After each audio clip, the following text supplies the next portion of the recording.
Em dùng Hồng Kít nhiều nước nhà chị thương rồi, nhưng chưa có người yêu. Em cũng chưa muốn lấy chồng sớm, thì chị có anh nào giới thiệu cho em không? Rồi bây giờ mày vừa muốn có người yêu, nhưng mày lại chưa muốn lấy chồng. Có! Tao có mấy ông anh nhá, là hiện tại là đang đi cải tạo, chưa về. Thế bây giờ là mày cứ dùng nhà chị đi. Xong là bắt đầu hôm nào mà mày lên thăm thì chị dẫn mày lên. Xong là bắt đầu kiểu là qua lại yêu đương. Tức là mình chỉ yêu xa vậy thôi.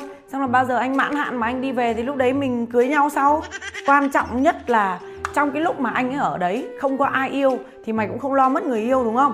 Xong bao giờ anh ấy ra thì mình cưới luôn. Còn cái lúc đấy thì ở bên ngoài mày vẫn dùng Hồng Kít nhiều nước nhà chị, mà có mèo mả gà đồng ấy, vớ vẩn vẩn là gì thì thằng đấy nó cũng không đấm cho vêu mồm lên đâu em ơi. Hồng nhà chị mày bôi hồng rồi đúng không? Thế dùng body chưa? Dùng tái tạo body để cho nó trắng háng chưa, để dẫn lên gặp người yêu? À, ở trên đấy có cả phòng tình yêu đấy. Thế phải bổ sung Lady Astro nữa cho nó đủ bộ đi em.